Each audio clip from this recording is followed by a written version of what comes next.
Hi, hi, hi. It is Charlie from the Good Birth Practice. It's Monday evening, which means it's Mindset Monday.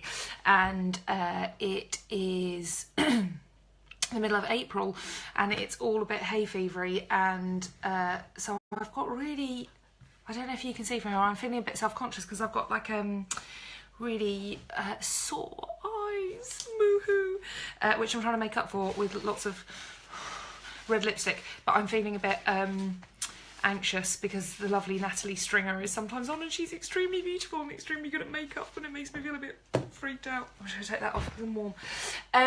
Hi, so it's Monday night. It's Monday Mindset, and I'm on again because we've had lots of lovely new people joining the page over the last couple of weeks. So I wanted to say hi to you, and there we go. Look, you can see that I'm slightly plugged in. That's better.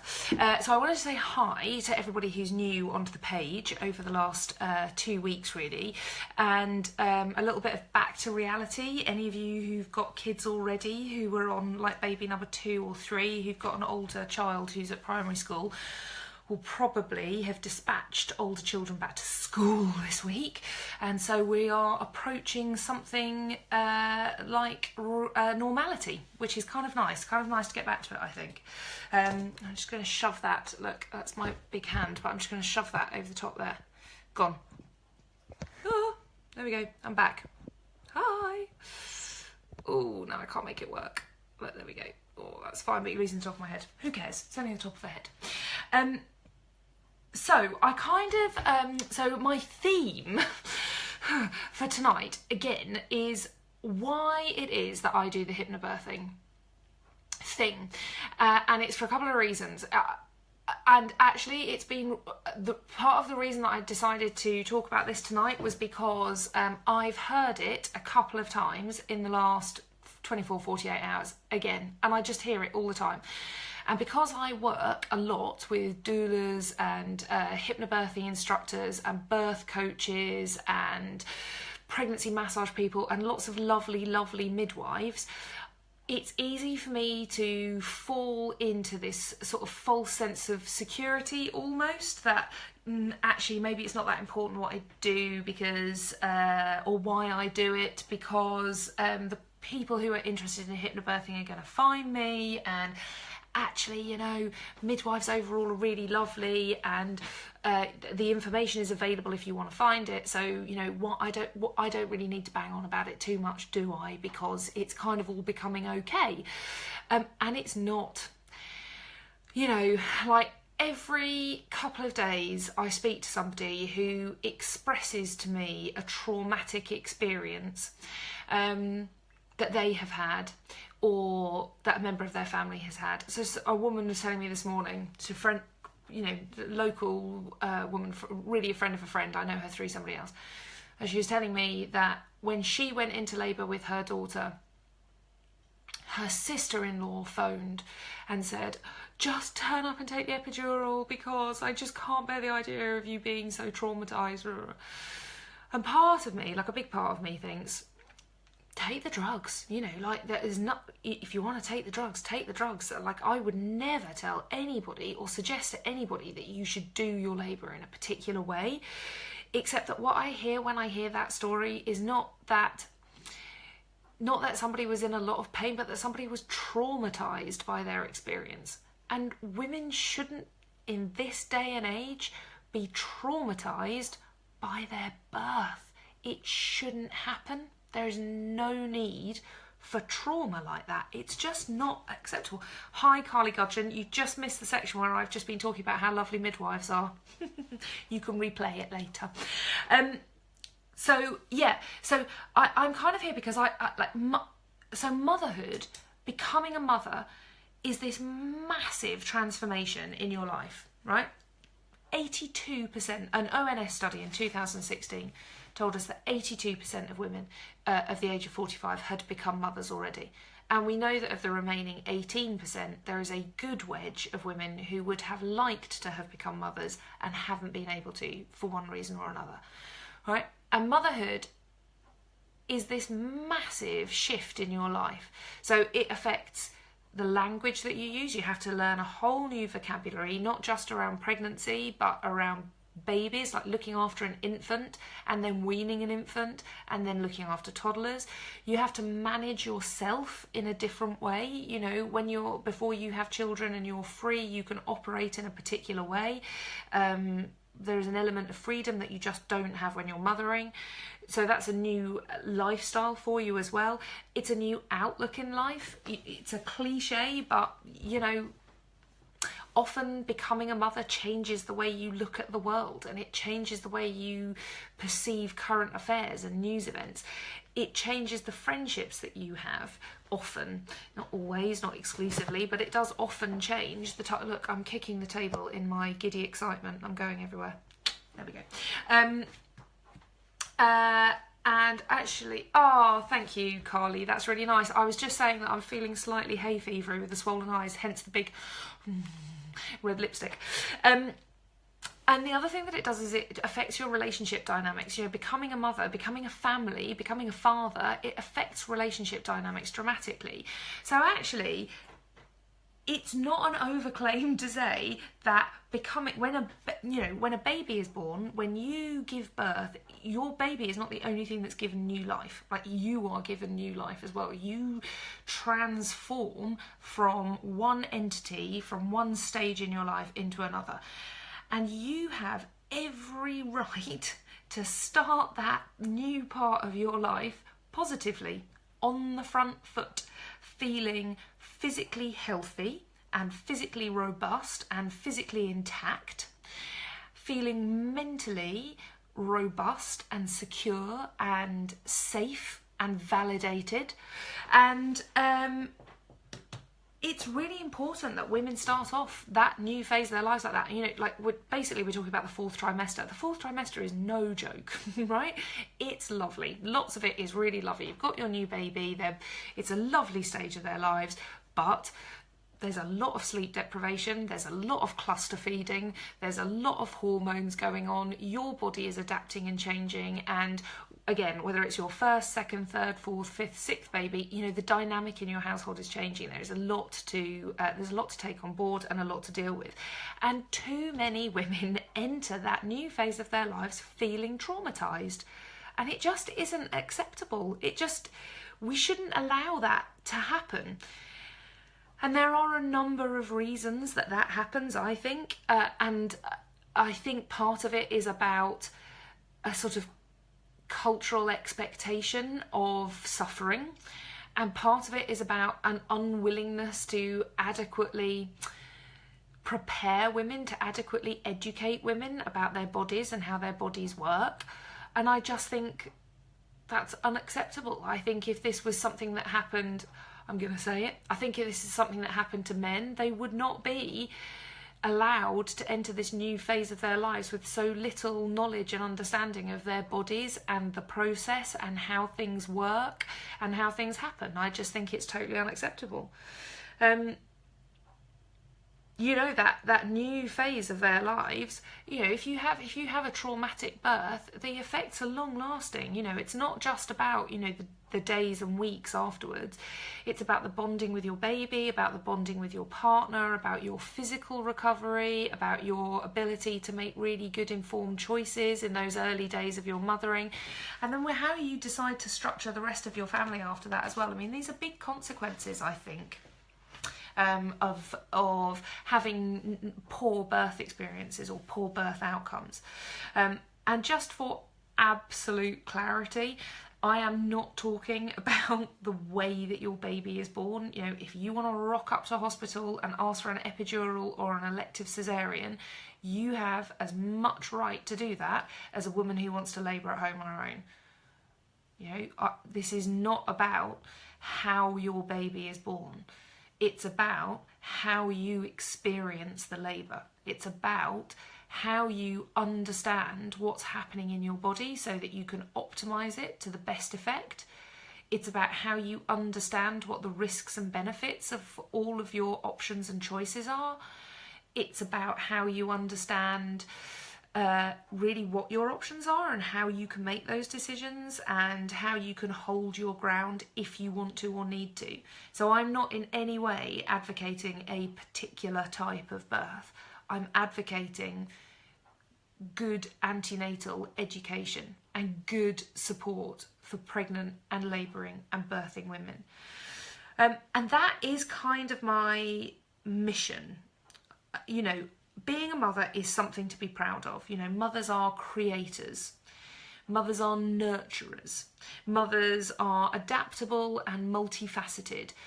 You know, it would be a lie if I said it's all glorious and blissful and marvellous, because it ain't.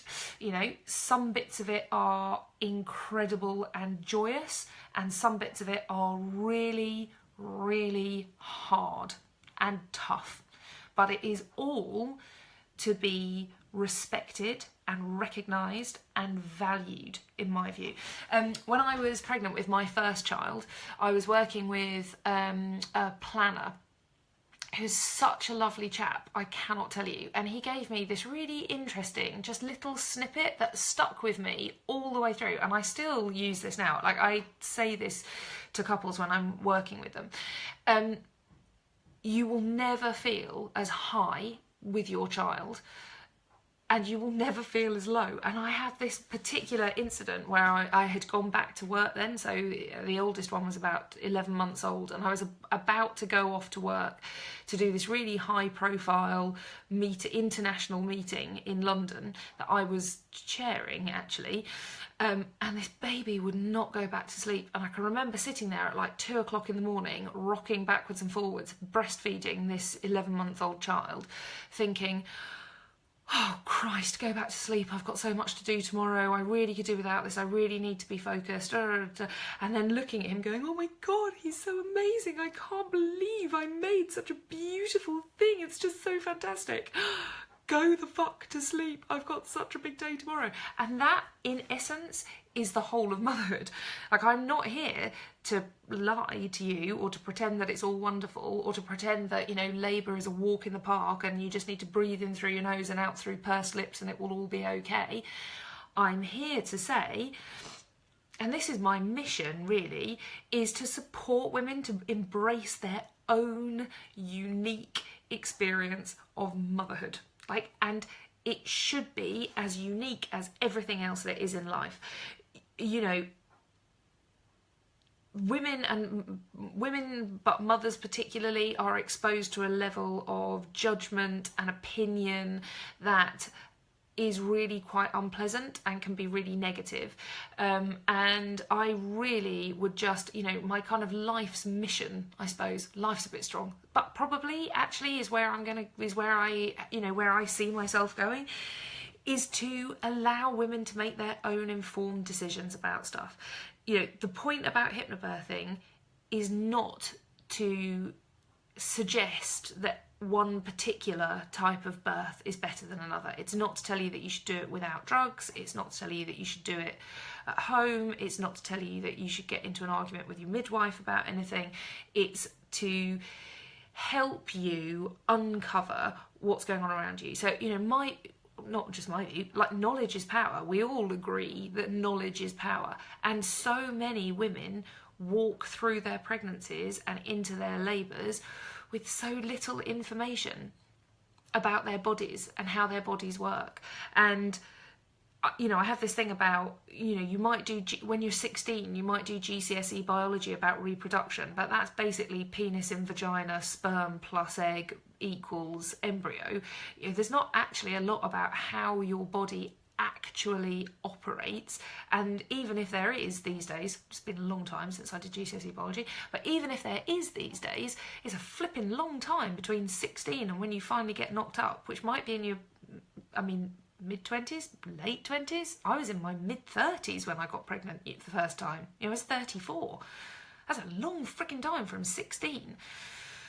You know, and the information is kind of available, but it's sidelined and marginalised. You know, there's this sense that to understand your body, to try and get some intuition, to try and tune in to what's going on, to think about what you are anxious and nervous about and to try and construct a birth experience that is right for you is some kind of weird hippie shit.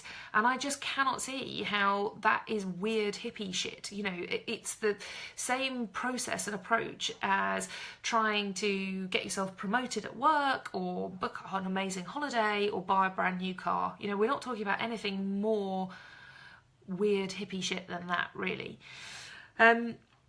And so that's how we do it. You know, there's a little bit of biology, there's a little bit of antenatal education. It's about also understanding yourself and your attitudes. You know, what are you as an individual anxious about or fearful of?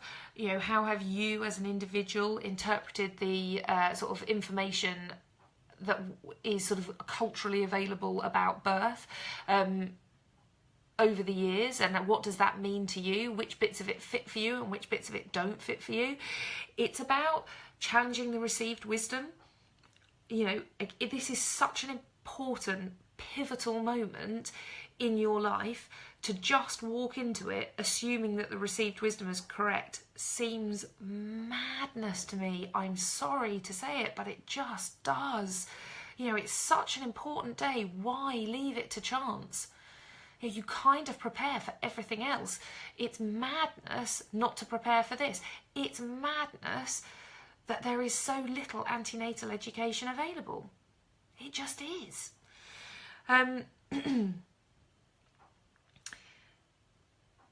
So I'm just pausing for a second because I'm just having a look at my notes. I'm feeling like I've rattled on for a little bit. Yeah, I kind of have. It's 20 past 8 already. I've had a little ding ding drum, bang your drum. Because it's really important. And actually, the hypnobirthing stuff is just phase 1 of that. That's just like the entry level. That's just like the entry level point, I think. You know, that's like one day in your mothering life, and you have your baby and then you move on. But there are all sorts of other aspects of your life that are affected by this kind of pervasive attitude that mothering isn't that important. It's something to be done at home behind closed doors. It's certainly, we don't look at mothering as something that should be revered and respected, and I totally think it is. You know, it's madness. There was a brilliant letter that somebody sent me on LinkedIn today. Somebody had done a study in their organisation about equal pay, and the equal pay outcome was brilliantly that people who are at equivalent levels get paid the right amount of equivalent amounts of money, which is all well and good, and that's perfectly right. But one of the things that hasn't really been spoken about in this whole debacle about equal pay is the hit that mothers take on maternity leave. Now, maternity leave is anything from, 12 to 20 weeks, 6 months, 9 months, a year, and then you might have another child and you might take a bit more time out. You know, I know a lot of women around here who actually haven't ever really returned to work properly after they've had their second child. That's not because they're stupid. It's not because they're lazy. It's because they've made an informed decision about how they want to structure their families, but the choices are not really there to be a good mother and a good employee. You've got 2 choices. You can either be a good employee or you can be a good mother. And this is all a rant for another day, but I do tend to the view that, you know, if you start your journey well informed, if you start your journey questioning the position of mothering and motherhood and your rights within that, and your uniqueness within that, that is going to stand you in really good stead for all of the other decisions that come later on in your mothering journey. So come and do hypnobirthing with me, and it's not just about the birth. I will be talking about how you should feel proud of your mothering and how you should stand up for it, not just in the home, but in other situations as well. Rant over, ladies and gentlemen. It's 20 past 8. I'm going to take my slightly pink-eyed self off kids properly back at school and childminders tomorrow, so I'm properly back in the game. I have got dates, exciting, for May, June and July courses. Very exciting, which I'm going to be publicising this week, which will be amazing and I'm really looking forward to. I have got slots for private courses open and available, so if anyone's up for a bit of private one-to-one hypnobirthing, which is the calm birth method in your home, with little old me, plus weekly check-ins in the kind of month leading up to when your baby is expected, and a post-birth call. So it looks pretty good. Check out the website for the packages that are available right now, and I will be updating those with some exciting new information soon. And there are still spaces left on the madly, there are still spaces left on the hormone workshop on Saturday. So contact me this week, because everything closes on Wednesday. So give me a shout tomorrow if you want to come along. It's going to be a lovely session. It's really nice. It's actually quite good fun. I don't know why I say that as if it's a surprise. It's going to be loads of fun.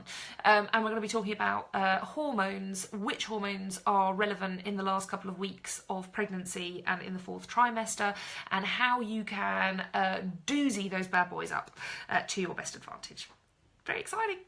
Anyway, look after yourselves, my loves.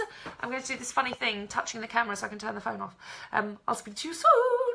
Bye.